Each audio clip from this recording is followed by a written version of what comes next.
Hey everybody, my name's Sarah Beth, and I just finished Jane Eyre by Charlotte Bronte earlier today. And I was really genuinely surprised at how much I loved this book. It really just kept me engrossed, and I read it within 3 days of starting it. All I can say is that it's about 400 pages. It was written in the 1800s, and if you love Jane Austen, you're going to love this book.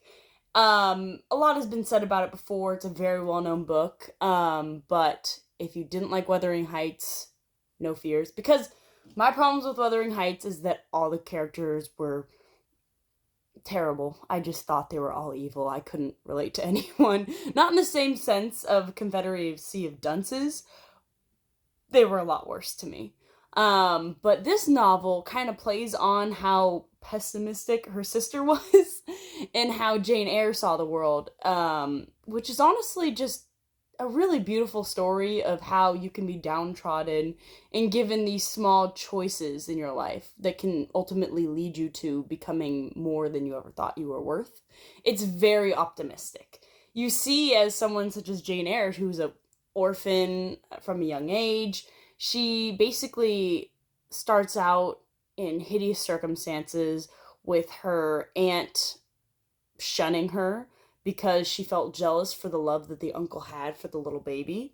And her parents are dead, and she really has no familiar relations that love her. Even her cousins, the aunt's daughters and singular son, really just torture this poor child. And she does eventually speak up for herself, but you can see that the way that she goes about it is very childish and almost in a tantrum-like way that doesn't really excuse her for acting in such a manner towards somebody who is her benefactor, who is technically taking care of her and doing more than she needs to. But really, she just yearns for love. That's a huge part throughout the novel. This motif of an orphan that all she wants in the world is love, and she's kept at this, I wouldn't say wall, but she's kept far away from everyone else because she deems herself unworthy in the way of her countenance. She doesn't find herself very beautiful, and she always talks about how plain she is. And it's honestly a little weird how she describes other women.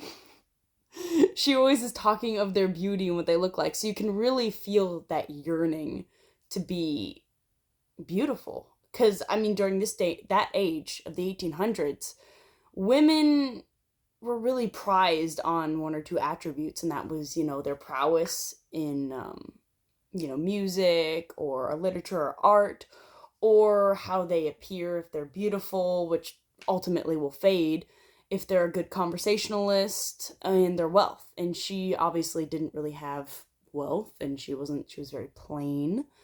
So you see before her a world that kind of opens up to those that aren't beautiful, that don't have wealth, which I thought was really nice when you compare, if you love Jane Austen novels, you see they're all upper class women. I mean, I love her social minutia, I should say. Sorry, I do make that mistake.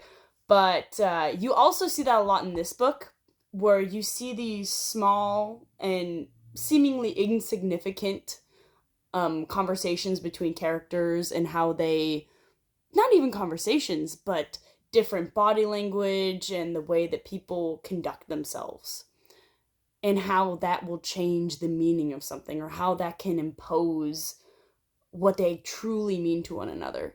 Because from our standpoint in this day and age, most people are just on their phones or on their computers, or very busy, and you don't really pay much attention to somebody's specific actions. You might deem them, insignificant or insignificant, depending on where you are in your life, but it's just painstakingly beautiful to see how one character might watch from afar and really yearn for somebody and notice every little piece about them and have this close relation, even though it seems pretty stilted from where we can see as a reader. You say, well, this guy is just like throwing you off. He's just telling you, your art sucks. I mean, the love interest in this book does explicitly say, wow, you play piano like a toddler. And then basically say, I think your art is forged, and it's probably your best attribute, but even then, it's just okay. So another point of this book I love is the way that romance is not entered, but how it's approached in this novel, because you see that each character views the other from the side of their faults. They don't say, "Oh, you're gorgeous, you're beautiful." No, it's just basically two people saying, "You're kind of ugly and plain," and really learning to love the other by their personality and their attributes. It's basically don't judge a book by its cover, which is really just enticing to see in a book. And it really kept me enthralled throughout the whole novel, that it was very much not based on someone's wealth. It was not based on, just a look that they might have. It's nothing that can fade. So I would highly recommend reading this book.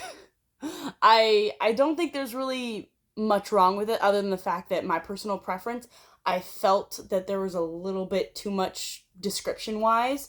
I personally don't enjoy when somebody goes into how the sky looks, or, what kind of plants are blooming. That's just, I try not to skim over it, but honestly, my eyes just kind of glaze over and go past this point of the novels. There's also a few poems, but not enough to really warrant any pain if you don't like poetry like me. But you really get a beautiful story. There's a little bit of French in there as well, which I don't think takes much away from it. I know a little bit of French, so I understood and got the gist of most of it, but if you don't understand it and really need to know, there's always Google Translate. Nobody's gonna know. And you probably have your phone on you anyway. So I will say this, probably if you haven't read Jane Austen's novels, it's probably in the same vein, and you'll enjoy those as well as this one right here. As you can see, my copy is taped up because I got it used and I didn't want it to break. You can probably find a copy of this really cheap anywhere. It's really mass-produced at this day and age because it's from the 1800s and well-known. This is a Signet Classic. If you do get a Signet Classic, be warned, this kind of print always smudges. I don't know what it is with Signet Classics. I got We the Living for Ayn Rand, and it just smudged like crazy. I've heard that other books, newly printed, also smudge by this company. So just be warned, even my copy had a few smudges. So maybe when reading it, keep to the edges of the pages. Anyway, I hope you have a good day, and thanks for watching.